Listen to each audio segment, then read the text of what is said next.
I couldn't. You always saw the best in me. Right or wrong, you were always on my side. But I'm scared of what life without you's like. And I saw the way she looked into your eyes. And I promise if you go, I will make sure she's alright. So how do I say goodbye? Someone who's been with me for my whole damn life. You gave me my name and the color of your eyes. See your face when I look at mine. So how do I say goodbye?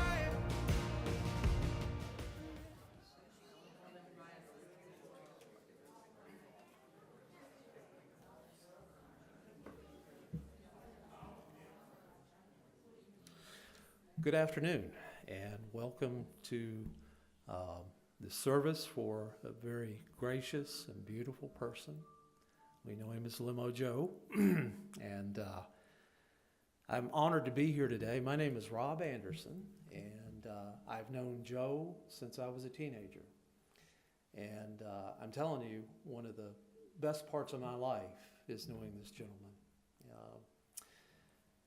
I can't thank you enough for his friendship that he gave me through the years. It's truly been a blessing in my life.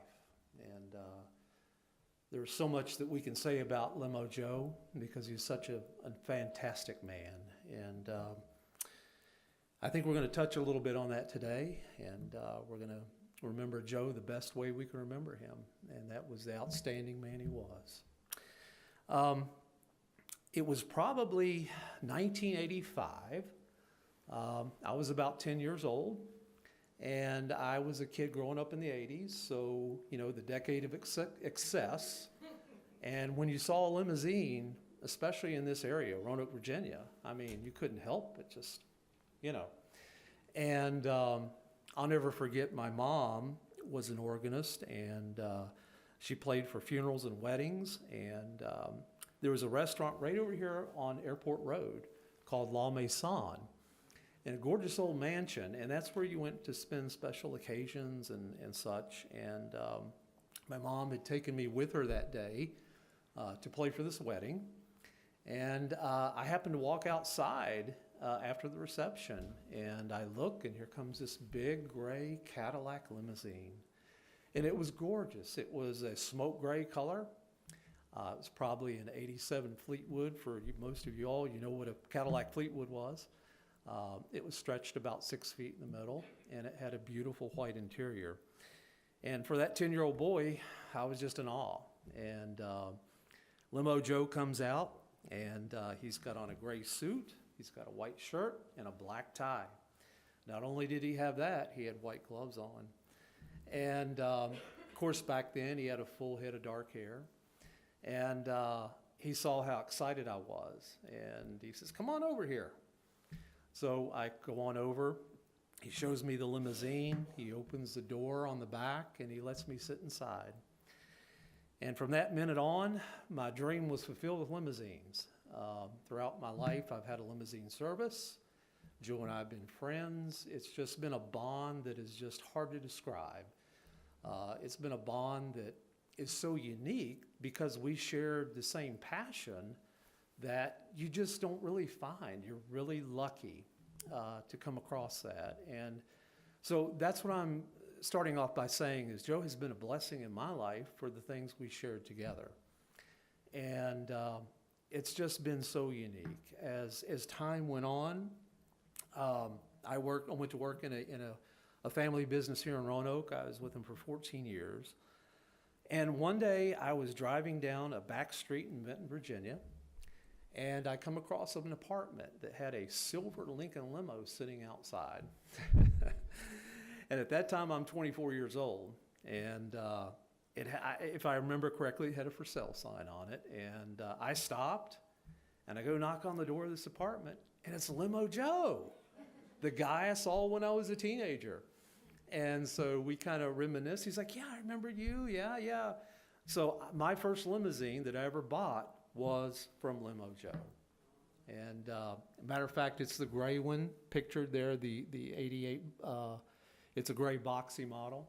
And so that limo started me on my journey in the business after time. And so as time went on, Limo Joe and I would get together, and we would talk about limousines and the business. We would often help each other. He ended up with several of my limousines when I was ready to pass them on. So I always tried to give the gift back to him because he first gave it to me.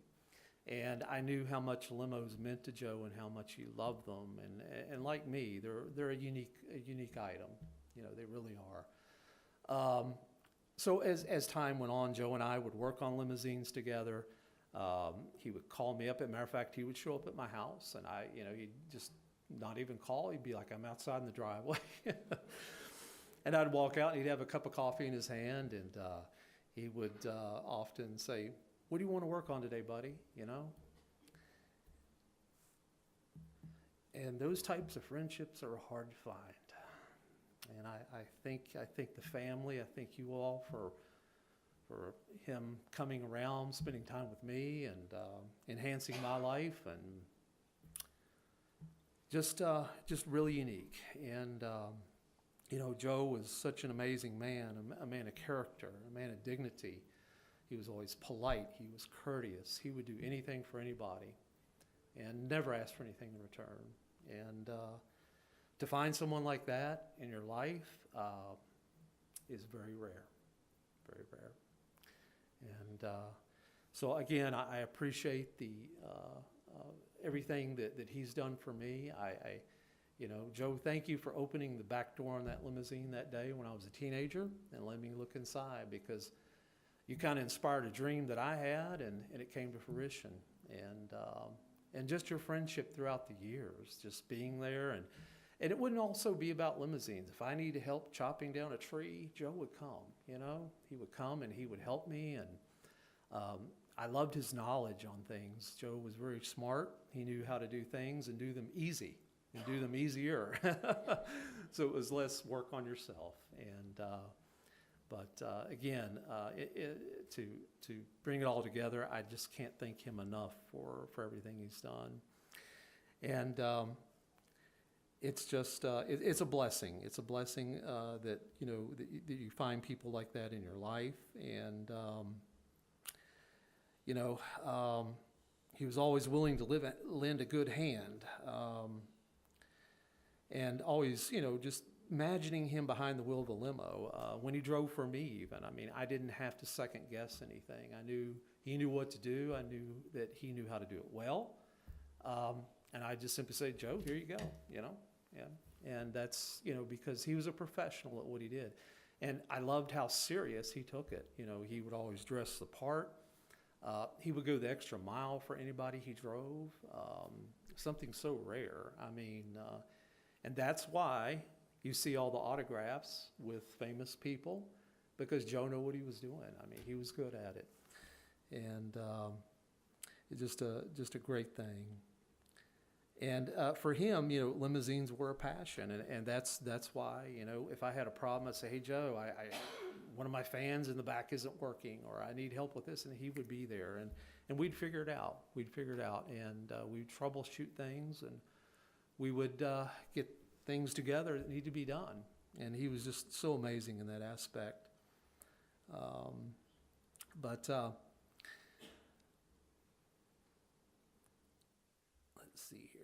And Joe, of course, loved Cadillacs, and that's another thing that that he and I share in common. I used to like Lincolns because Lincolns were the dominator in the limousine industry, but since they quit the town car, Cadillacs have come back to popularity. So Joe loved his Cadillac, and I know why, because I have one of the very similar model, and they're such fun cars. And I knew that Joe loved his last Cadillac, and I'm glad it's here today. That I think he'd be honored to have that out front. And he kept that car polished and spotless, and he took so much pride in it. So it was special for Joe to have that car and to enjoy it, and just, just be happy. And let's see here. He was the kind of person that I have to say that did not hesitate to help someone. He was dependable, hardworking, generous with both his time and knowledge. He cared about people, and that's a hard thing to find today. You always knew where you stood with Joe. He always had a great, genuine heart for people, a love for people. He loved giving advice, but he would give it in a soft tone manner, and that's a great characteristic of Joe. He would offer help to people, and again, it's just amazing to me how how you come across someone that you share something in common with, and they end up being such a blessing in your life, and that is truly rare. And so that's why, again, I thank you, Joe, for everything. I thank you for all the years. I thank you for caring when I was that teenager to let me look at that limo. I thank you for all the help you've given me in life, and all the times we spent together in Manly Fellowship, fixing things and talking and working things out. It is truly rare, and I appreciate you for that so much. But at this time, let's see, we would like to have his grandson Riley come up and do the prayer. It was Joe's final wish that his grandson Riley come up here and give the prayer. So come on up here, buddy, and we'll have you take care of that. Thank you. Okay? Okay. Thank you, Rob. And, okay. Dear Lord, thou art in heaven, I want to thank you for this day that we have to be able to spend time and more. I know he's up there with you right now, Father, and I want to thank you for that. I mean, many of us knew him as Dad, Limo Joe, or Pawpaw, but to all of us, he was our everything. And I want to thank you for him. Thank you for your love and the way that you've treated him in the time that you had with him. And I'm sorry that he did bad things, but Father, he is a great man, Father, and I pray that you can just keep him up there in your kingdom, Father. We love you. He loves you, Father, and just keep him safe up there while we're all down here, and just help us in all this time that we have, and just keep us all together, not fighting or doing anything, Father. Just keep us warm and in love with you. I want to thank you for the life that you've given us, and thank you for the life that you gave Joe, with the limo and the blessing of all his skills that he had, Father. I want to thank you for them, and thank you for us being able to have the ability to love him with your sacrifice, dear Lord. I want to thank you for your kindness and the way you've given it to all to us, Father. And I want to pray to you that you just keep us all safe today on the rides home and just in everything. I love you. We love you. You are wonderful. I pray this all upon your beautiful, precious name, and thanks to your sacrifice. Amen.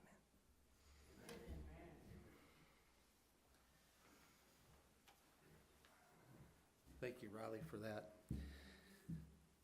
I would like to read two social media posts that Joe's granddaughter and Joe's niece wrote. And I happened to stumble upon these, and I thought they were absolutely beautiful. So with your all's permission, I'd like to read those. This is Alyssa Gailey, and that is Joe's niece. I'm sorry, daughter. Okay, I'm sorry. Joe's daughter. She lives in Georgia, and she could not be here today. So I'd like to read this on her behalf. I don't even know where to begin. You were one of those people who touched so many lives without ever asking for anything in return. You had a way of making every occasion special. It didn't matter if it was a birthday, a holiday, a family gathering, or just an ordinary day. You always showed up. Your presence alone made people smile. You made everyone around you feel loved and important. One thing I will always admire about you is that you never talked down to anyone. You treated everyone with kindness and respect. You weren't afraid to correct us as kids when we needed it. And even if you were upset with someone, you would remind us to be kind and to look at the things differently. You taught us the lessons that have stayed with us far beyond childhood. Excuse me.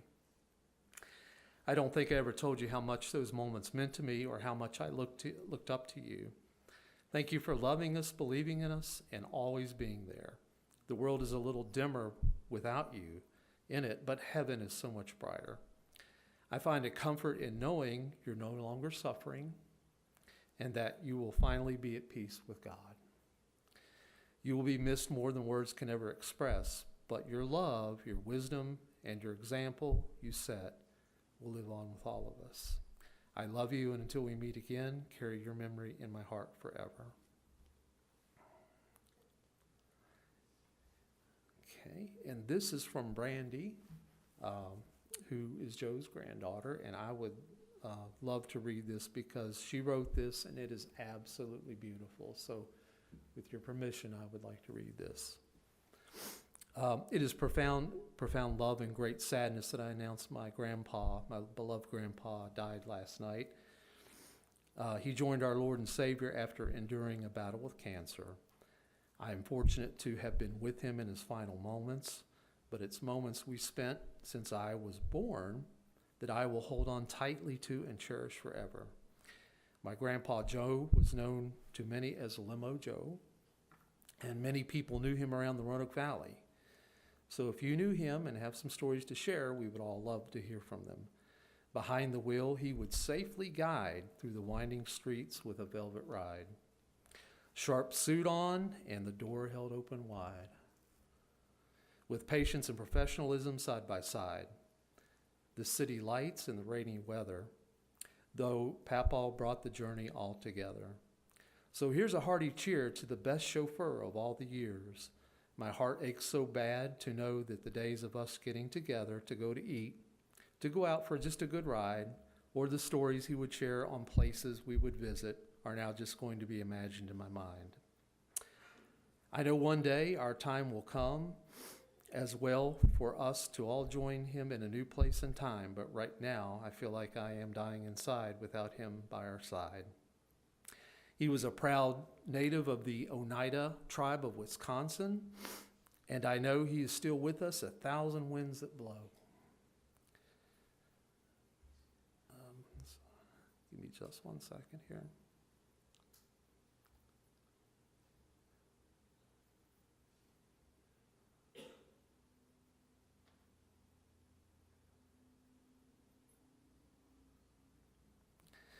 All right, so again, he is still with us through the winds that blow, the diamond glints on the snow, and the sunlight on the ripened grain, the gentle autumn rain, quiet birds circled in flight, and as the soft stars that continue to shine at night, I know he is with us in our hearts and held so dear.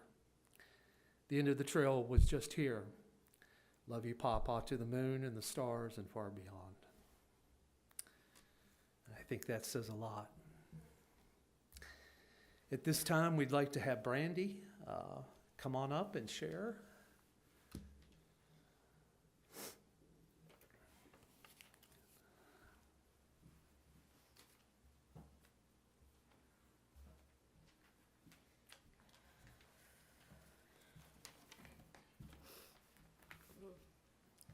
Hello everyone, I'm Brandy, and I had the absolute honor of being granddaughter of Joe, who will always be known as Pawpaw to me. Limo Joe to many others, but he was Pawpaw to me. When I sat down to think about what to say today, I realized that no speech could ever truly capture everything my Pawpaw meant to me. He was the anchor of our family. He had this amazing way of making you feel like you were the only person in the room when he was talking to you. I always cherish the simple moments. Sitting outside his camper with him while he drank his coffee, or a beer, depending on what time of day. Combing his hair, which he loved. And of course, being between 8 to 10 years old at that time, I absolutely loved too. always watching him tinker around in the yard and collecting things to fix, in which I would always think, what is his plan with that piece of junk? Sometimes he had a plan, and other times it was just that. But to him, it wasn't junk. It was something to figure out. I will never forget the days of him taking us four-wheeling on the trails up by his house and enjoying a nice fire in the evening in the woods. Papa taught us what it means to be a good person. He taught us to work hard, to be honest, and above all, to put family first. I'm gonna miss him more than words can say.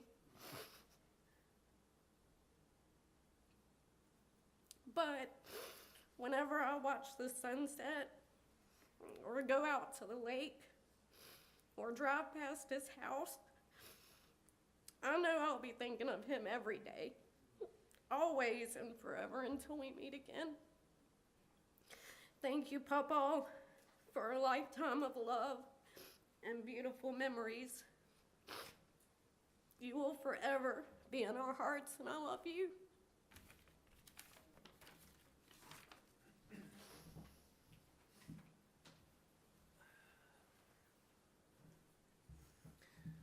At this time, would anyone like to come forward and say anything on behalf of Joe, or?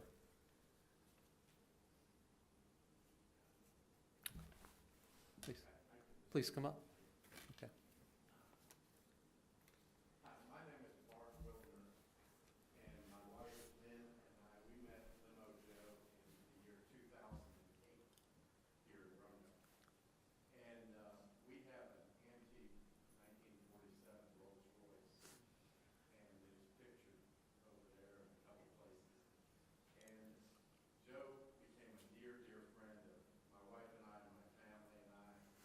And actually,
Thank you, Bart, for that.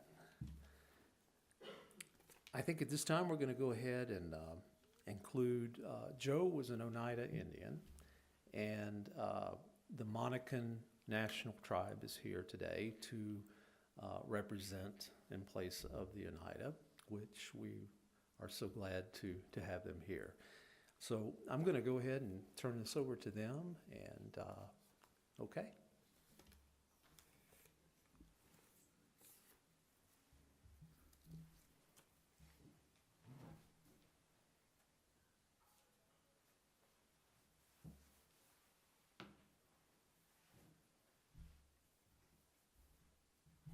Mekuguk. I am Matt Latimer from the Monacan Indian Nation. I only had the pleasure of meeting Joe just once. Me and my Uncle Eddie actually performed this ceremony for his brother a couple of years ago. And as I remember it, I believe he drove the Cadillac that you were talking about earlier to the funeral. And after the service, my Uncle Eddie, who was in his late 80s then, immediately struck up a conversation with him. And as we drove home, he came up a couple of times. He said, "That was a nice car, you know. That was really cool, you know. And a nice guy and so forth." And as listening to y'all describe him and his life and how he lived reminds me lots of my own relatives among the Monacan people, and particularly one of my other Uncle Georges, who seemed to wrap 3 or 4 lives into one, and really get the most out of everything in life, you know, but always has time for everyone else. And I can tell from the stories that you've told about Joe that he was like that he had time. He had time for you as friends, family, acquaintance, whatever may have been in his daily life. He had time. And as Native people, that's the most important gift we have, is the gift of time. Time that we give to our relatives, time that we give to our people, time we give to our communities, time we give to our friends, time we give to strangers. And I can see his legacy in the room. I can see generations of people who are friends and family and well-wishers who have come here, who love him, to,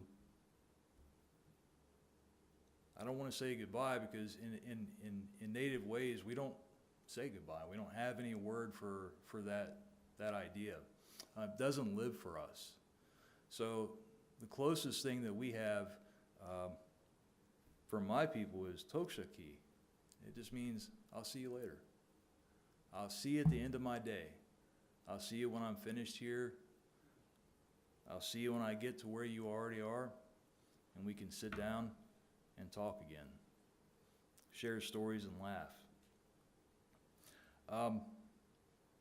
In a moment, I'm going to perform a very old ceremony to sort of finalize these things for you who are Joe's friends and families and so forth.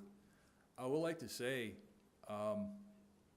as we are sitting here today, that it is okay to mourn. It's okay to miss our relatives who leave before us, but remember that they're not gone. Remember that Joe's not gone. He's gone home. He'll be there when you get there. He'll be there waiting.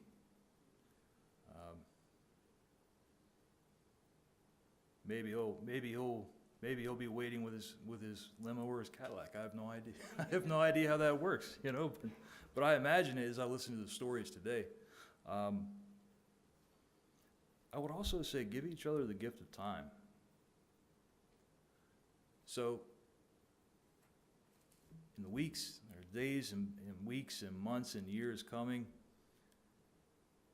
tell stories about him. Tell them often. Laugh. But do this with each other. A lot of times, when older members of families in my own community, and it's always sad to see it pass, they're kind of the glue of our people, and start to kind of move away from each other. You know, we make less and less time and space for each other. If you want to honor him and honor everything that he did on earth, I think, and his time here, make the time for each other. Make the time to stay close. Because these are the most important things, right? And we've already said this, or you guys have already said this a couple of times today. So what you'll see me do in this ceremony, and I'll explain it just briefly so that there's not like a lot of lingering questions. Why is that happening? You know, I will light some sage, which in our language is pejahota, and that's medicine for us and for most Native people. And I will smudge myself. I will push the smoke over myself. I'll push it over the casket to sort of cleanse and purify everything. You'll see that I will put an eagle feather in the casket with Joe. The eagle for us is, the feather is sort of the highest honor that we get here in this life when someone hands us an eagle feather. It's also a guide for us in terms of our spirituality, in terms of how we pray, in terms of how we do things. So I'll put that in there for him to help him along in his journeying home, in his transitioning to going home, and in our way, and it's hard, it's clumsy to explain this in English. So in our way, this will help him find his way in a good way. I will leave cedar, sweetgrass, sage, and tobacco a little bit with him, and I will put water on the edges of the casket. And the reason for these things, the water is our first medicine as human beings. It's the first thing that we get, and we depend on it for everything. We depend on it for life, and it's our last medicine, right? And so this is also to help him along.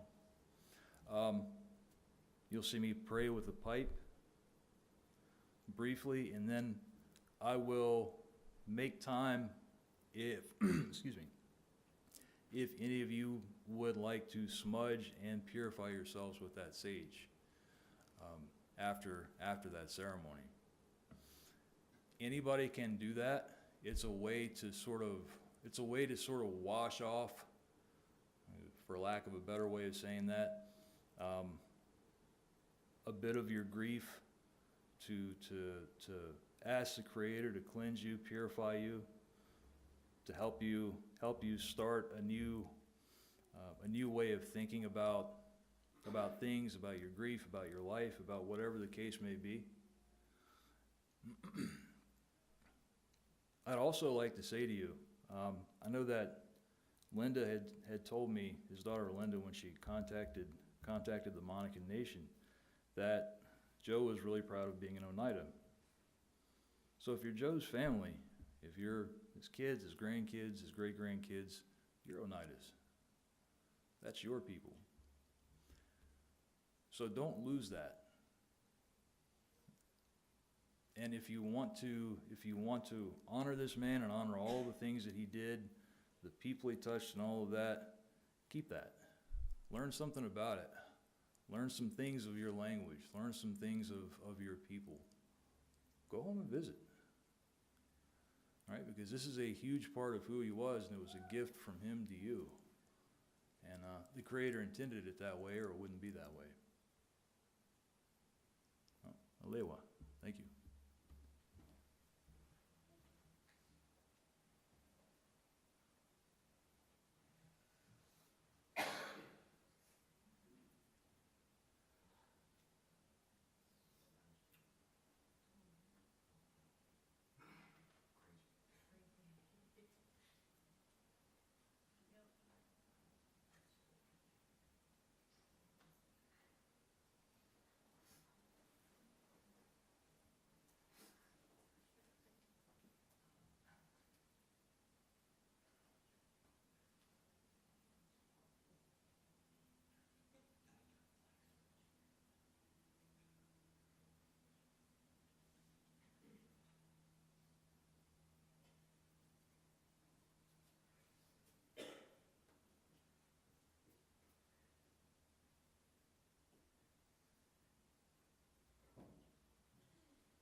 last little bit, I will say, as part of the ceremony, is Joe's family and friends. Thank you for allowing me to be here and be a part of his life and your life. Your family have been Monica Nation people as well. So if you find yourself far from Wisconsin and you wish to connect with some of your native people, we live in Amherst, 3,000 campus. There's a big building out on Main Street that says Monica Indian Nation. That's the office. Everybody knows me. You are always welcome. Thank you again.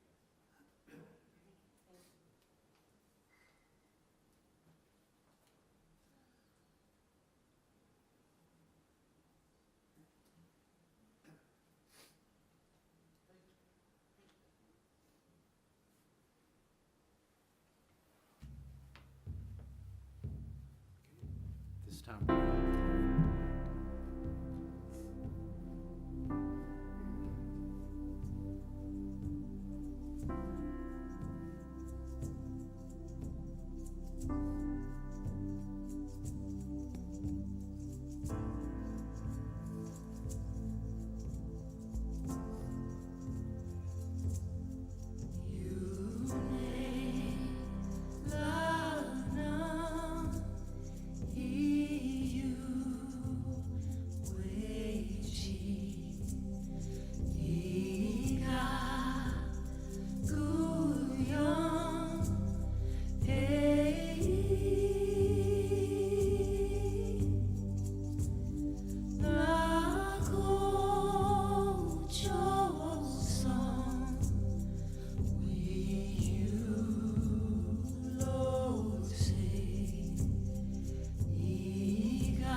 all alone and quite contrary, no one to help share my worries, nothing more I can do, all alone and sometimes blue. I turn my radio on, my radio on. When there's one you love, dear, disappear, you know not where. Nothing more I can do, all alone and sometimes blue. I'll turn my radio on, my radio on. I'll turn my radio on, my radio on. Yes, I traveled over the highway and I traveled in the air. Couldn't find him anywhere. From the mountains through the valleys, from the desert to the plains, to the deepest caves of ocean, traveled